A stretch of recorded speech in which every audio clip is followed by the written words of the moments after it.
Hello friends, welcome to your YouTube channel. આજના વિડીયોમાં આપણે ધોરણ 4 વિષય ઇંગ્લિશ સેમેસ્ટર 1 તેનું યુનિટ 2 એનિમલ્સ અવર ફેઇથફુલ ફ્રેન્ડ્સ તેનું ટેક્સ્ટ બુકની અંદર સોલ્યુશન જોઈશું. આજે આપણે પાર્ટ 1 જોઈશું. ઓકે, તો સૌપ્રથમ તો આપણે ચેપ્ટરનું નામ જોઈએ, એનિમલ્સ. એનિમલ્સ એટલે પ્રાણીઓ, અવર એટલે આપણા, ફેઇથફુલ એટલે વિશ્વાસુ, ફ્રેન્ડ્સ એટલે મિત્રો, એટલે પ્રાણીઓ આપણા વિશ્વાસુ મિત્રો છે. લિસનિંગ એટલે સાંભળવું, સિંગ એન્ડ એન્જોય. સિંગ એટલે ગાવું, એન્જોય એટલે આનંદ કરવો. અહીંયા એક પોએમ આપી છે, આઈ એમ અ બિગ ટ્રી. બિગ એટલે મોટું, ટ્રી એટલે ઝાડ, હું મોટું ઝાડ છું. આઈ એમ અ બિગ ટ્રી, લા લા લા લા લા, હું મોટું ઝાડ છું. These are my branches. જ્યારે ધીઝ હોય, એક વસ્તુ હોય તો એના માટે THIS ધીઝ વપરાય, અને બહુવચનમાં હોય તો THESE વપરાય. આ ધીઝ જોડે આર વપરાય. બ્રાન્ચ એટલે ડાળીઓ, અને બ્રાન્ચીસ એનું બહુવચનનું રૂપ છે. આ મારી ડાળીઓ છે, લા લા લા લા લા. And these are my leaves. Leaves એટલે પાંદડા. લીફ LEAF, લીફનું બહુવચન થાય લીવ્સ, લા લા લા લા લા. These are my flowers. Flowers એટલે ફૂલો. And these are my fruits. Fruits એટલે ફળો. આઈ ગીવ. ગીવ એટલે આપવું. શેડ એટલે છાંયો. ટુ બર્ડ્સ એન્ડ યુ, હું તમને અને હું પક્ષીઓને અને તમને છાંયો આપું છું. ઓકે, અહીંયા નીચે જોઈએ, મેચ A with B. તો અહીંયા પહેલામાં જુઓ, આ શું છે? ફ્લાવર્સ છે. તો અહીંથી આપણે શોધીને લખીશું ફ્લાવર્સ. સામે શું લખીશું આપણે? ફ્લાવર્સ. આ શું છે? ટ્રી. આ ડાળીઓ છે તો એને કહેવાય બ્રાન્ચીસ. આ પાંદડા છે તો લીવ્સ. આ શું છે? ફ્રૂટ્સ, ફળો છે તો એને આપણે અહીંયા લખીશું ફ્રૂટ્સ. ઓકે, આગળ જોઈએ, listen to the story. Listen એટલે સાંભળવું. Sheru and friends. શેરુ અને તેના મિત્રો.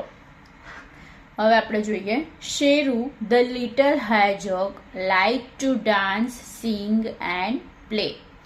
એટલે લિટલ હેજોગ, લિટલ એટલે નાનું, હેજોગ એટલે શાવડી, પેલું કાંટાવાળું આવે, થોડું ઉંદર જેવું હોય, મોટું હોય. તમે જોયું હશે ઘણી જગ્યાએ, ઝૂમાં પણ જોયું હશે, એના શરીર ઉપર કાંટા હોય છે. ઓકે, એને હેજોગ કહેવાય, શાવડી કહેવાય ગુજરાતીમાં. તો શેરુ ધ લિટલ હેજોગ, એને શું ગમતું હતું? ડાન્સ કરવો, ગાવું અને રમવું. He did not like the sharp quills. એટલે એના શરીર પર શાર્પ એટલે તીક્ષ્ણ, ક્વિલ્સ એટલે જે કાંટાઓ હતા, ઓલ ઓવર હિઝ બોડી, એની આખા શરીર પર, એની આખી બોડી પર જે હતા એ એને ગમતા નહોતા. They got in the way of his fun. No one wanted to play with him. એટલે શેરુ એક દિવસ રમવા ગયો હશે, તો એના જે બધા મિત્રો હતા એ રમવામાં, અહીં જોવા બધા જે છે રમવામાં મશગુલ છે. They got in the way of his fun. બરાબર, એટલે એ લોકો બધા રમવામાં મસ્ત હોય છે. આ શેરુ ત્યાં જાય છે તો કોઈ એને રમાડતું નથી. No one wanted to play with him. Wanted એટલે ઈચ્છવું, વિથ હિમ એટલે એની સાથે કોઈ રમવા ઈચ્છતું નહોતું. એનું કારણ શું હતું? એના જે પેલા કાંટા હતા તે. One day a little mouse said. Little mouse એટલે નાનો ઉંદર કહે છે, Sheru your quills make you special. એટલે તારા જે આ કાંટા છે એ તને ખાસ બનાવે છે, બધા કરતા અલગ બનાવે છે. The little mouse wanted to help. એટલે જે નાનો ઉંદર હોય છે એ એને વોન્ટેડ એટલે ઈચ્છવું, હેલ્પ કરવા ઈચ્છે છે. To made a So he made a special shirt for his friend. તો તેણે તેના મિત્ર માટે એક ખાસ શર્ટ બનાવડાવ્યો. શેરુ વોર, VEAR, વેર એટલે પહેરવું, અને એનું ભૂતકાળનું રૂપ થાય war. Sheru wore the shirt and went out to meet the other animals. શેરુએ શર્ટ પહેર્યો અને મીટ એટલે મળવું, બીજા પ્રાણીઓને મળવા માટે ગયો. હવે મળવા જાય છે પછી શું થાય છે? તો જો આ બધા પ્રાણીઓ છે, આ શેરુ છે. Don't come near us. Near એટલે નજીક, કમ એટલે આવું, અસ એટલે અમારી, એટલે અમારી નજીક આવીશ નહીં. We are afraid of. Afraid એટલે ડરવું. The sharp quills on your back. Back એટલે પીઠ, એટલે અમે તારી પીઠ ઉપર જે શાર્પ તીક્ષ્ણ કાંટાઓ છે તેનાથી ડરીએ છે, એવું તેઓ કહે છે. દે સેડ. વોટ? ક્વિલ્સ? તો પેલો શેરુને તેમ કે મેં શર્ટ પહેર્યો છે એટલે મારા કાંટા તો ઢંકાઈ ગયા હશે, એટલે પૂછે છે શું કાંટા? શેરુ પૂછે છે આઈ ડોન્ટ હેવ એની. મારે કોઈ કાંટા નથી. The other animals laughed. એટલે આ સાંભળીને જે બીજા પ્રાણીઓ હોય છે હસવા માંડે છે. તો પછી શેરુ જુએ છે તો Sheru saw his quills had made holes in his special new shirt. Saw એટલે જોવું, સીનું ભૂતકાળનું રૂપ સો થાય. હોલ્સ એટલે કાણા, બરાબર. હેવ એટલે હોવ, એનું ભૂતકાળનું રૂપ થાય હેડ. તો શેરુ શું જુએ છે કે જે કાંટા હતા એણે એના ન્યૂ શર્ટમાં કાણા પાડી દીધા હતા. Feeling sad. ફિલિંગ એટલે અનુભવ, સેડ એટલે દુઃખી, એ દુઃખ અનુભવે છે. Sheru went back to his only friend the little mouse. એટલે પછી શેરુ ક્યાં જાય છે? એનો જે એકમાત્ર મિત્ર હતો ઉંદર, તેની પાસે જાય છે આ સાંભળીને. The little mouse said don't worry, I have another idea. તું ચિંતા ન કરીશ, મારી પાસે એક અનધર એટલે બીજો આઈડિયા છે, ઉપાય છે. And then he painted his quills. તો એ શું કરે છે? જો અહીંયા કલર લઈને ઊભો છે ઉંદર, એના જે કાંટા છે એને શું કરી દે છે? રંગી કાઢે છે, પેઇન્ટ કરી દે છે, બરાબર. Everyone admire. એડમાયર એટલે પ્રશંસા કરવી. Everyone admire Sheru's new colourful quills. બધા એના જે રંગીન કાંટા છે તેની પ્રશંસા કરે છે. દે વેરન્ટ સો સ્કેડ. સ્કેડ એટલે ડરવું. આફ્ટર ઓલ તે એનાથી ડરતા નથી, પછી ડરતા નથી. સડનલી એટલે અચાનક. It started રેઇનિંગ and all rain here and there. વરસાદ વરસવા માંડ્યો અચાનક, એન્ડ બધા અહીં તહીં. રેન એટલે દોડવું, ભૂતકાળનું રૂપ થાય રનનું. ઓકે, બધા અહીં તહીં દોડવા માંડ્યા. The hedgehog was not able to run. જે શ્રાવડી હોય છે એબલ એટલે સક્ષમ, એ દોડવા માટે સક્ષમ હોતી નથી. His false colour. ફોલ્સ એટલે ખોટો, અને જે ખોટો કલર હતો એ વોશ્ડ આઉટ એટલે ધોવાઈ જાય છે વરસાદના પાણીમાં. And his true colour appear. અને એનો જે સાચો રંગ હોય છે એ બહાર આવે છે. એટલે આપણને શું શીખવા મળે? આપણે જેવા છીએ એવા જ રહેવાનું, કોઈના માટે આપણે આપણી જાતને બદલવાની નહીં, બરાબર. ખોટું આપણે ચલાવવાનું નહીં કોઈનું. હી ટોલ્ડ એવરીથિંગ ટુ ઓલ. એટલે એણે એવરીથિંગ એટલે બધું જ. ટોલ્ડ એટલે કહ્યું, બધું જ બધાને કહી દીધું. એટલે એમ કે મેં આવો ખોટો કલર કર્યો તો એ કહી દીધું. And said sorry. અને સોરી કહે છે ફોર હિઝ કલર્ડ ક્વિલ્સ. એના જે રંગીન કાંટા હતા એના માટે બધાને સોરી કહે છે. Other animals also felt sorry. ફીલનું ભૂતકાળનું રૂપ ફેલ્ટ થાય. તો બીજા એનિમલ્સ પણ બિહેવિયર એટલે વર્તન, પાસ્ટ એટલે ભૂતકાળ. તો જે બીજા બધા પ્રાણીઓ હોય છે એ પણ એમણે શેરુ સાથે જે ભૂતકાળમાં વર્તન કર્યું હતું એના માટે દિલગીર છે, સોરી અનુભવે છે, દુઃખ અનુભવે છે. This time he was liked by all. આ વખતે બધા દ્વારા તે પસંદ થાય છે. કોણ? શેરુ. શેરુને બધા પસંદ કરે છે. All for his true heart. કેમ? એનું સાચા હૃદય માટે એની એ બધાને એ ગમે છે, કેમ કે એણે સાચું કહી દીધું કે મેં આવી રીતે કલર કર્યો હતો. Not four appearance. અપિયરન્સ એટલે દેખાવ. એના દેખાવ માટે નહીં, પણ એના સાચા હૃદય માટે બધા એને પસંદ કરે છે. They all became friends forever. એ બધા forever એટલે કાયમ માટે મિત્રો બની જાય છે. They were not scared after all. બરાબર, તે એનાથી ડરતા નથી. They all enjoyed શેરુ's company. Company એટલે સંગાત. તે બધા શેરુની સંગાતનો આનંદ માણે છે. એન્જોય. They ડાન્સ કરે છે, sang ગીતો ગાય છે, and played with him અને એની સાથે રમે છે. એટલે શેરુ હેપી થઈ જાય છે. ઓકે, હવે અહીં શું છે? આન્સર ધ ક્વેશ્ચન્સ, પ્રશ્નોના જવાબ છે. Underline the names of the animals in the story. તો અહીંયા જે એનિમલ્સ આવ્યા છે એના નામ આપણે અંડરલાઇન એટલે લાઈન કરવાની છે. તો પહેલાં તમારે કરવાનું ધ લિટલ હેજોગ, શેરુ આ જે છે ધ લિટલ હેજોગ, બરાબર. અને બીજું શું છે?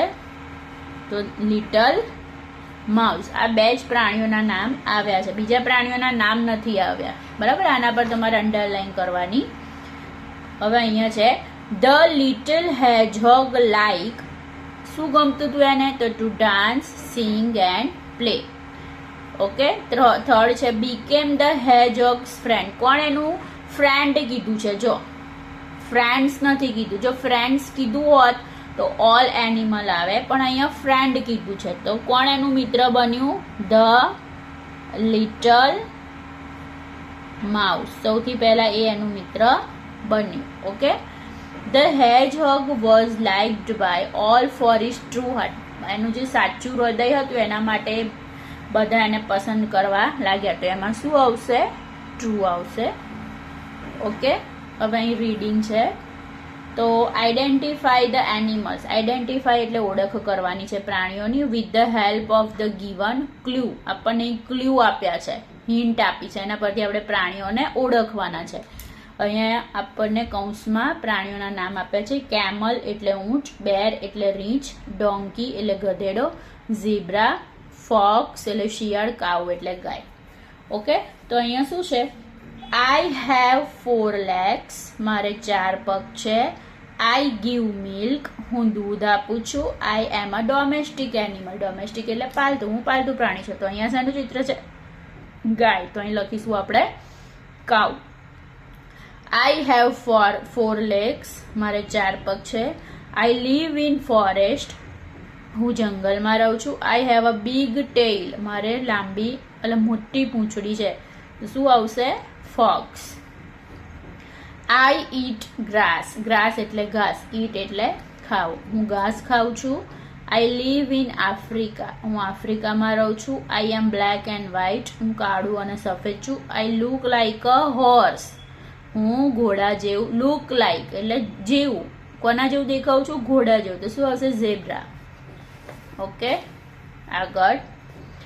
આઈ લીવ ઓન ધ ફાર્મ. હું ખેતરમાં રહું છું. I look like a horse. હું ઘોડા જેવું દેખાઉં છું. I have long ears. Ears એટલે કાન, લોંગ એટલે લાંબા. મારે લાંબા કાન છે. આઈ બ્રે ઓર હી હાવ એટલે પેલું ગધેડો જે કરે ને હોંચી એવું કરું છું. તો એ શું આવશે? Donkey. I live in forest. હું જંગલમાં રહું છું. I can be dangerous.